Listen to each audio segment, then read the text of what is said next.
Hello friends. तो इस video में हम लोग पढ़ रहे हैं लोकतंत्र में सत्ता की साझेदारी। और इसका जो है हम लोग एक वीडियो पहले ही पढ़ चुके हैं, यानी कि पार्ट 1 कंप्लीट हो चुका है, जिसमें हम लोगों ने समझा था कि लोकतंत्र में सत्ता की साझेदारी चैप्टर में सबसे पहले तो हम लोगों ने ये समझा था कि लोकतंत्र क्या होता है। तो जैसा कि हमने जाना था कि लोकतंत्र जो होता है एक जनता के द्वारा और जनता के लिए किया जाने वाला शासन प्रणाली है, जिसमें हम अपनी प्रतिनिधि जो होते हैं स्वयं चुनते हैं और वो जो होता है शासन करता है। ये सबसे ही लोकप्रिय एक शासन व्यवस्था है, जिसके बारे में हमने पिछले जो क्लास थी उसमें बहुत ही अच्छे से समझा था। लेकिन जो हमारी एक सामाजिक व्यवस्था है, एक लोकतांत्रिक व्यवस्था है, इसमें सारे जो व्यक्ति होते हैं वो जाति, धर्म, संप्रदाय आदि के जो होते हैं आधार पे एक दूसरे से अलग होते हैं।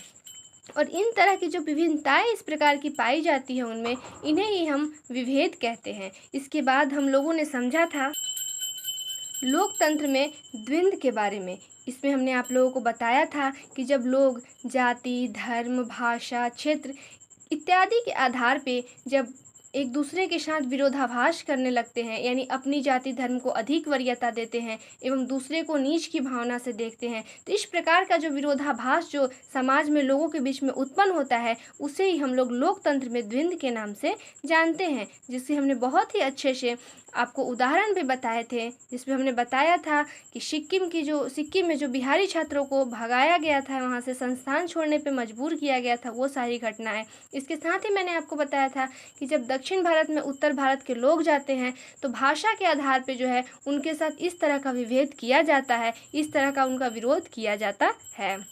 इसके बाद हम लोगों ने समझा था कि आखिर ये जो सामाजिक विभेद उत्पन्न हो रहा है, इसके उत्पत्ति के क्या कारण हैं, जिनमें हमने सबसे पहले ये जाना था कि जन्म जो है एक सबसे प्रमुख कारण है, क्योंकि किसी भी व्यक्ति का जन्म किसी जाति विशेष में होता है, किसी धर्म विशेष में होता है, और वो जिस परिवार में जन्म लेता है उसी के हिसाब से उसका जाति धर्म का निर्धारण हो जाता है, जो कि सामाजिक विभेद का एक सबसे बड़ा कारण और सबसे मूल कारण है। इसके अलावे भी कई कारणों के बारे में हम लोगों ने जाना था। वो कारण कुछ इस प्रकार है कि जैसे कोई व्यक्ति धर्म विवाह, धर्म परिवर्तन, अंतरजातीय विवाह इत्यादि कर लेता है तो पूरा समाज जो होता है उसे अपने समाज से अलग कर देता है। आज के दिन में भी जाति व्यवस्था जो है इस तरह की हमारे यहाँ है कि लोग जो होते हैं उसे बिल्कुल ही अपने धर्म से या इस प्रकार के अंतरजातीय विवाह से उससे विभेद करने लगते हैं, एवं इस प्रकार भी व्यक्ति को जो होता है सामाजिक विभेद का जो है सामना करना पड़ जाता है। लेकिन हर एक परिस्थिति में जो सामाजिक विविधता होती है वो बुरी ही नहीं होती है। अगर हम सभी आपस में मिलजुल के रहें तो यही सामाजिक विविधता जो होती है राष्ट्रीय एकता को साथ बनाए रखने में जो होती है काफ़ी मदद करती है और देश की एकता अखंडता को बनाए रखती है। तो ये जो इस तरह की घटनाएं हमारे यहाँ हैं कि हम काफ़ी एक दूसरे के साथ जाति धर्म सबसे ऊपर उठ के जो होते हैं एक दूसरे के साथ मिलके रहते हैं, ऐसी घटनाएं अक्सर जो होती है कब देखने को मिलती है, जब हमारे जो होती है संकट की घड़ी में, यानी किसी तरह की कोई आपदा आ जाए, जब सारा देश मिलकर जो होता है उस आपदा से जो होता है लड़ने की कोशिश करता है और उससे छुटकारा पाने की कोशिश करता है, जहाँ लोग जाति धर्म सब कुछ भूल के जो होते हैं अब ये मानते हैं कि हम बस इस देश के नागरिक हैं और हमें इस देश के लिए कार्य करना है। ये तो हो गया पुराने वीडियो में हम लोगों ने क्या क्या पढ़ा था वो। चलिए अब हमारा जो इस वीडियो का अगला टॉपिक था वो था, तो हमारा अगला टॉपिक था जो इस चैप्टर में इस क्लास में हम लोगों को पढ़ना था, वो है सामाजिक विभेद और सामाजिक विभाजन में अंतर। सामाजिक विभेद और सामाजिक विभाजन के अंतर को समझ लेना आवश्यक है। एक क्षेत्र में रहने वाले व्यक्ति जाति धर्म भाषा संप्रदाय के लोगों के बीच जो विभिन्नताएं हैं वे सामाजिक विभेद का रूप धारण करती हैं। जैसा कि हमने आपको ये पिछली वीडियो में भी समझाया था कि जो इस तरह के जो विभिन्नताएं हैं उन्हें ही जो है हम वही जो होती हैं धीरे धीरे सामाजिक स्तर पे जब आ जाती हैं तो हम उन्हें सामाजिक विभेद के नाम से जानते हैं। लेकिन धन रंग क्षेत्र का विभेद जो होता है सामाजिक विभाजन का रूप ले लेता है। यानी कि सामाजिक विभाजन एक ऐसी स्थिति है जब व्यक्ति जो होता है अपने राष्ट्र से, यानी कि अपने जाति धर्म को वरीयता जब वो अपने राष्ट्र से भी अधिक देने लगता है, ऐसी स्थिति में जो होता है उत्पन्न होता है सामाजिक विभाजन।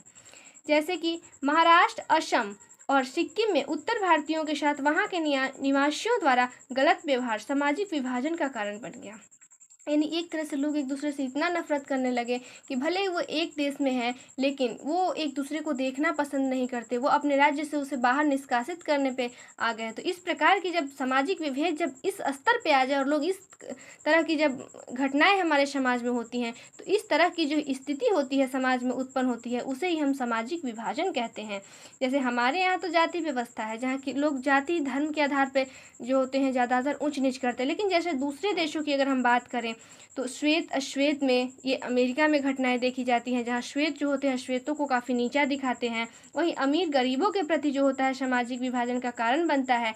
भारत में खास करके जो है, जैसा कि हमने आपको बताया कि स्वर्ण और दलितों के बीच जो होता है जो विभेद है, वो आज एक सामाजिक विभाजन का रूप ले रखा है।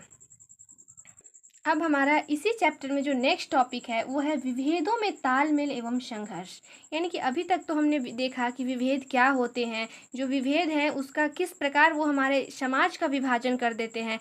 अब हम देखेंगे कि इन विभेदों में जब तालमेल होता है तब कैसी स्थिति होती है, और जब ये सारे लोग जब एक दूसरे को नीच दिखाने लगते हैं, यानी अपने धर्म जाति को अधिक वरीयता देकर दूसरे को नीचा दिखाते हैं, और जब उनके बीच संघर्ष होता है, तब जो होती है किसी भी राष्ट्र में कैसी परिस्थिति आती है, उन दोनों के बारे में अभी हम लोग देखने वाले हैं। तो चलिए स्टार्ट करते हैं। लोकतंत्र में विविधता स्वाभाविक है, परंतु विविधता में एकता भी लोकतंत्र का ही एक गुण है। अधिकांश लोकतांत्रिक राज्यों में धर्मनिरपेक्षता के सिद्धांत को गले लगाया गया है। अब यहाँ सबसे इम्पोर्टेंट टॉपिक है कि धर्मनिरपेक्षता क्या होती है। हमारा देश भारत भी जो है एक धर्मनिरपेक्ष देश है, यानी कि एक ऐसा व्यवस्था हो गया जिसमें उस राष्ट्र के रहने वाले लोग चाहे जिस धर्म को चाहे वो मान सकते हैं, वो उस धर्म का पालन कर सकते हैं। लेकिन जो राष्ट्र है, जो हमारा उस देश का संविधान है, वो किसी भी राष्ट्र किसी भी धर्म को वो विशेष प्राथमिकता नहीं देता है, बल्कि सभी धर्मों को समान अवसर प्रदान करता है। अगर वो चाहे तो किसी भी धर्म के धार्मिक कार्यक्रम को वो मदद दे सकता है, लेकिन वो किसी भी धर्म के प्रति कभी भी वो झुकाव नहीं दिखाएगा कि वो सिर्फ इस धर्म विशेष के लिए ही है, वो ऐसा नहीं होता है। तो इस प्रकार की जो धर्म से रिलेटेड जो व्यवस्था होती है जिस देश में, उसे हम धर्मनिरपेक्ष देश कहते हैं। और हमारा भारत भी इसी प्रकार का एक धर्मनिरपेक्ष राष्ट्र है, जो यहाँ रहने वाले लोगों को कोई भी धर्म मानने की स्वतंत्रता देता है। राज्य में विभिन्न धर्म के अनुयायी मिलजुल के रहते हैं। उनमें यह धारणा विकसित हो जाती है कि उनमें धर्म अलग अलग अवश्य है, परंतु उनका राष्ट्र एक है। जैसा कि हमारा भारत ये धर्मनिरपेक्ष राष्ट्र के बारे में बता रहा है कि वो सभी जो होते हैं मिलजुल के रहते हैं। बेल्जियम की लोकतांत्रिक व्यवस्था में विभिन्न भाषा भाषी एवं क्षेत्र के लोगों का एक अच्छा तालमेल है।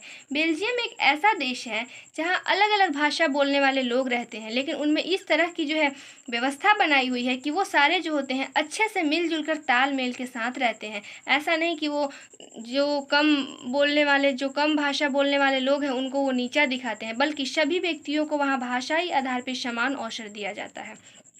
विविधता में एकता भारत की लोकतांत्रिक व्यवस्था की अपनी विशेषता है। यानी कि हमारे भारत देश में भी कुछ ऐसी स्थिति ही है कि हमारे देश में बहुत विविधता है, लेकिन यहाँ लोग जो होते हैं वो उनमें एकता है। वो इस तरह की जो है व्यवस्था बनाए रखते हैं कि उनके लिए सबसे सर्वोपरि जो होता है उनका राष्ट्र होता है। भारत में लोकतांत्रिक व्यवस्था की अपनी विशेषता है, जो कि विविधता में एकता। ठीक है, हम निरपेक्ष राज्य के नागरिक हैं, धर्मनिरपेक्ष राज्य के नागरिक हैं। भारत में विविधता शुरू से है, पर हम लोगों ने मिलजुल के रहते आए हैं। हिंदू मुसलमान मुगल शासकों के समय में भी साथ साथ रहते थे। पर्व त्योहार के अवसर पर भी वे साथ होते हैं। होली, दिवाली, दशहरा आदि पर्वों में मुसलमान भाई भी साथ देते हैं, और ईद के मौके पे हिंदू भाई भी मुसलमान साथियों को मुबारकबाद देते हैं।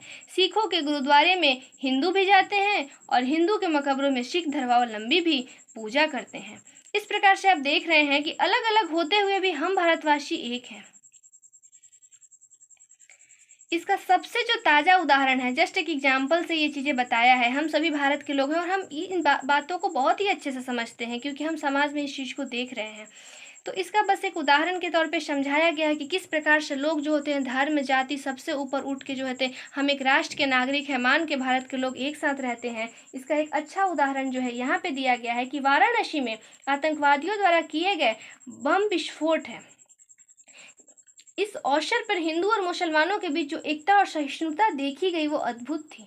दोनों समुदायों के लोगों ने मिलकर इस संकट का डटकर सामना किया। मंदिरों के शहर वाराणसी में नाजनीन नामक एक मुस्लिम लड़की ने हनुमान चालीसा को उर्दू में लिपिबद्ध कर सर्वधर्म समन्वय का एक उत्कृष्ट उदाहरण पेश किया है। ये एग्जाम्पल आपको याद रखना है। अगर आप इस चीज़ को एग्जाम में लिख रहे हो कि क्या हम विभेद और तालमेल के बारे में, तो आप इस उदाहरण को वहाँ लिख सकते हैं, जिसमें नाजनीन नाम की एक मुस्लिम लड़की है, लेकिन उसने जो है हनुमान चालीसा का जो है वो उर्दू में लिपिबद्ध किया है, यानी उर्दू में उसने अनुवाद किया है। और इस प्रकार से उन्होंने जो है सर्वधर्म समन्वय, यानी सभी धर्म जो है एक समान है, हमें धर्म के आधार पर जो है इस तरह की विभेद नहीं करना चाहिए, संघर्ष नहीं करना चाहिए, इसका एक अच्छा उदाहरण इन्होंने पेश किया है।